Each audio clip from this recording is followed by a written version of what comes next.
ओम ह्लीं परमदत्ताय नारायण गुरुभ्यो जय गुरुकृष्ण ह्लीं महाकाली महालक्ष्मी महासरस्वती माता श्री चामुंडा दुर्गाय माँ बगलाम की पिताम्बरी माँ वाराही माता जी की जय। अच्छा, आप ये सोच रहे होंगे ना कि मैं इतने माँ का नाम क्यों ले रहा हूँ, बराबर ना? आप लोग ये सोच रहे होंगे जरूर, गुरु जी जब वीडियो बनाते तो इतनी माँ की नाम क्यों लेते हैं?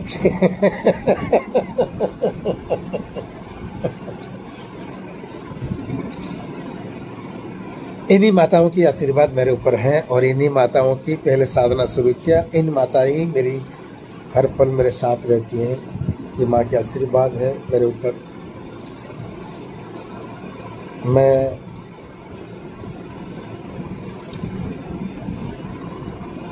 बहुत दुखी था, जब बहुत खराब अवस्था में भी था मैं, जब माँ की शरण में आया, गुरु दीक्षा लिया और गुरु निखिलेशानंद जी मुझे 18 साल पहले ही मुझे मेरे सर पर हाथ रख के जो मुझे दीक्षा दिए थे, उनके आशीर्वाद से, उनकी कृपा से मैं तो अपने गुरु के ऊपर सब कुछ सौंप दिया हूँ।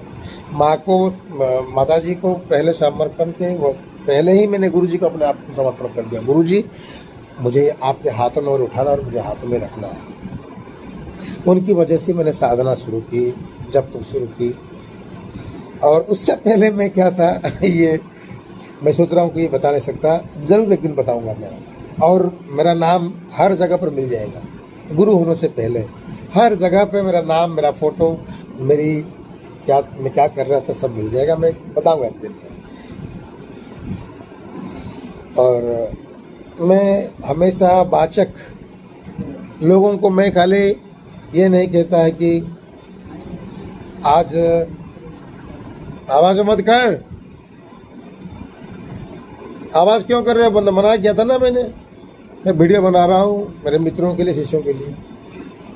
तो क्या हुआ, साधना मैंने शुरू की। आज मैं बातें बड़ी बड़ी स्टेज पे बैठ के करके ये सब नहीं करता हूँ। मेरे गुरु जी के आशीर्वाद से, माता जी के आशीर्वाद से मैं ये सब कर पाया। मेरे पिताजी, माता जी, गुरु जी, इन तीनों की वजह से मैंने माँ को, महाकाली, महालक्ष्मी, महासरस्वती माता को पाया। उन तीन माताओं की वजह से मैंने माँ दुर्गा को प्राप्त किया। फिर उसके बाद मैंने माँ काली जी मुझे पर संतुष्ट होकर मुझे बगला माँ की दीक्षा के लिए मैंने आया। फिर बगला मुख की मैंने दीक्षा दी, उसने सिद्धि हुई। फिर बगला मुखी जैसे मैंने माँ की, मैं तो लोगों की तरह जब तब ज़्यादा नहीं करता हूँ, लेकिन जब तब करना अच्छी बात है। और मैं हवा नहीं करता हूँ ज़रूर, क्योंकि मैं माँ को भूखा पेट नहीं रह सकता, इसलिए माँ को रोज़ उनको खाना देना है। तो हवन से जब मंत्र से उच्चारण होते हैं, वो एक मंत्र 100 गुना हो जाता है, 10 गुना हो जाता है। तो इसलिए हवा नहीं मैं करता रहता हूँ ज़्यादा। बाकी मैं आप लोगों से यही कहना चाहता हूँ कि आपके पास ज़िंदगी जो है ना बहुत छोटी है और कभी कुछ हो सकता है, इसके बारे में कोई भरोसा नहीं है। पानी की बूंद है, जैसे पानी नीचे गिरता है तो फट जाता है, वैसे आपने एक दिन आपके शरीर धुम धुम ऐसा हो जाएगा। तो शरीर तो नहीं रहेगा, शरीर नश्वर है, तो आत्मा तो आपका रहेगा। तो आत्मा तो अमर है। जब आपकी आत्मा भगवान के पास जाएगी, यमराज के पास जाएंगे और बोलेंगे कि जैसे ही आपकी मौत हो गई, आ जाएगी देवदूत, यमदूत आ जाएंगे। यमदूत बड़े बड़े चेन लेके आ जाएंगे और आपको घसीट के मार के थोड़ा फाड़ के लेके जाएंगे, खींच के। फिर आपको एक अग्नि की स्नान नदी प्राप्त होती है। उस अग्नि की नदी में भी आपको चलना पड़ेगा। आपको कितना कष्ट होता होगा। तो ये सब क्यों हो रहा है, क्यों?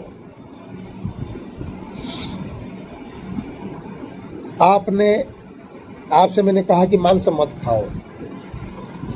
थैंक यू, थोड़ा चाय पीने दो। जय माता।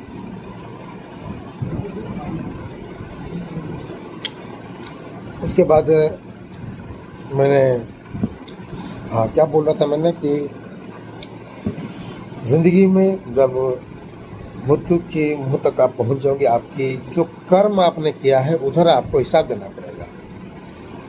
जैसे ही आपकी आत्मा जाएगी यमदूत पर, वही यमदूत बोलेगा, अरे सुपरवाइजर, कौन है सुपरवाइजर? चित्रगुप्त, जो कि ये दोनों चित्रगुप्त कौन है, ये दोनों आंखें। इधर रोज का आपका 24 घंटे का कार्य, आपका फोटो जाता है फटाफट रात्रि में यमराज के कंप्यूटर में उधर आपका फाइल खुला जाएगा। खोल रहे, ये अभी मर के आया, क्या क्या इसका अच्छा क्या काम क्या है और बुरा काम क्या है, उसका फाइल निकालो। चलो, उसमें लिखा होगा आप मैं मांसाहारी था, मैं किसी को मैं कुछ भी खा लेता था, लोगों से बहुत झूठ बोलता था, लोगों की खून करके मैं पैसे कमाता था, चोरी करके पैसा कमाता था, डाका डाल के, स्वार्थ करके, छल करके। तो आपको कितने कष्ट प्राप्त होगी, उधर नरक में भेज देंगे, सड़ा मांस में, अग्नि में, कढ़ाई में, इसे विविध प्रकार। आपको यकीन नहीं लग रहा ना, मैं खुद अपने एक आत्मा से बात किया हूँ, मेरी कसम बोल रहा हूँ, मेरी कसम। मैं खुद एक आत्मा को शरीर में बुलाकर या मैं अपने एक माध्यम में उसमें बोल के मैं सब कुछ तो मेरे ये सब कहने का मतलब है। तो आप जो हाँ, दूसरी बात है, अच्छा इसने पूजा कितने दिन किया है और इसके ये जो मर के आया है, इसकी आत्मा कितनी बार पूजा किया है, कितने मंत्र जाप किया है, क्या क्या किया, उसका सब फाइल निकालो। देखेंगे नहीं, ये पूजा तो कुछ नहीं किया, 10 मिनट का पूजा करके खड़ा हो गए। और जो भी पूजा करता था ना, ठीक से पूजा नहीं करता था, वो कुछ भी पहन के घुसता था, कुछ भी छू लेता था। जो उसकी जो नेगेटिविटी है, उसकी वजह से वो भी बेकार है। तो पूरा रिष्ट के साथ में, सिद्धि के साथ में, पवित्रता के साथ में क्यों साधना किया इसको, चलो इसके आत्मा। तो आपने जो बुरे कर्म किए थे, आपने सोचा नहीं था कि जब शरीर था, मांस था आपका शरीर, कि अगर हम कुछ करें तो हमें कष्ट प्राप्त होगा। आपको होश ही नहीं था कि आत्मा क्या है, क्योंकि आत्मज्ञान तो आपके पास नहीं है, तो आत्मा के बारे में कैसे पता चलेगा। अगर आत्मज्ञान पता चलेगा तो ये सब राम राज्य बन जाएगा। लेकिन राम राज्य बनाने के लिए, राम राज्य बनाने वाले जैसे आदमी 2 4 5 6 है, ज़्यादा नहीं है। इसलिए मैंने आप लोगों से मैं हमेशा कहता हूँ, दीक्षा लो गुरु जी की। गुरु बिना गुरु कुछ नहीं कर सकते हो आप। भगवान आपका पूजा स्वीकार करेगा ही नहीं करेगा। वो तो आप समझते हैं कि करते हैं ना थोड़ा, क्योंकि आपने तो मेहनत की है पूजा में, थोड़ा सा प्राप्त होगा, पूर्ण प्राप्त नहीं होगा। तो आप हमेशा साधना करिए। मैं ये नहीं कहता कि आप जंगल में जाओ, नदी में जाओ, पहाड़ों में जाओ, पूजा करो, जाप करो। मैं तो ये नहीं कहता आप लोगों से बस एक ही बात कहता हूँ, आप साधना करो, घर पे ही करो। अब जब पूजा का टाइम में आप पूजा करते हैं, 1 घंटा करते हैं तो 1 घंटा ठीक से करो, 2 घंटा 2 घंटा ठीक से करो, पूर्ण शुद्धता के साथ में और पूर्ण पवित्रता के साथ में। आसन शुद्धिकरण से लेके अंतर शरीर, बाह्य शरीर, भूमि, सबको आपको प्रणाम करके जाना है। इसका सब शुद्धि करना है, फिर आपको प्रार्थना करके ही आपकी पूजा पाठ शुरू करनी है। नहीं तो आपके अंदर नकारात्मक शक्तियाँ सब प्रवेश कर जाती हैं और आपके जो मुँह में जो आप जप कर रहे हैं इतने समय से बैठकर, वो जो आपका आधा हिस्सा लेके जा रहे हैं। तो ये सब पूजा की 1 घंटा करिए, लेकिन नियम से शुद्धता के साथ करिए। देखता हूँ मैं कैसे आपकी लोग कहते हैं ना, गुरु जी हम तो पूजा करते हैं सालों से, 5 साल से, 10 साल से, 50 साल से, फिर भी हमारे घर में दुख क्यों? यार दुख तो होगा, थोड़ा सा तो दुख मिलेगा, क्योंकि भगवान को दुख मिला था, हमें भी दुख मिलता है। अलग वो दुख क्या है, चंद मिनट के लिए, लेकिन जिसको दुख होता है तो उसकी कमर टूट जाती है। हमारी कमर टूटती नहीं थी, हम दुखी होने पर भी हम हंस लेते हैं, क्योंकि माँ के पुत्र है, क्योंकि माँ के पुत्र हैं। आप ये साधना करिए, आप सब कुछ करिए। आपके जीवन में आपकी जो दुख है, जो भी असुविधा है, आप मेरी बात मान गए, मेरी बात मानिए।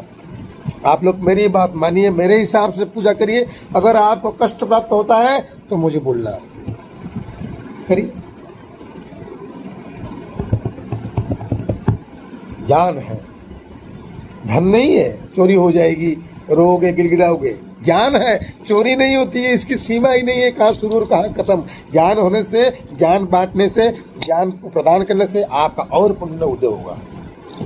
बोलो जय माता रानी बगला माई की जय। के पास मुझे इतना कहना था कि जिंदगी बहुत छोटी है और वक्त तुम्हारे पास कम है। कब बाल पक जाए, कब होश उड़ जाए, कभी तुम्हारी लाश लकड़ियों के बीच में उठ जाए, तुम्हें पता नहीं चला होगा। ये मेरा दावा है।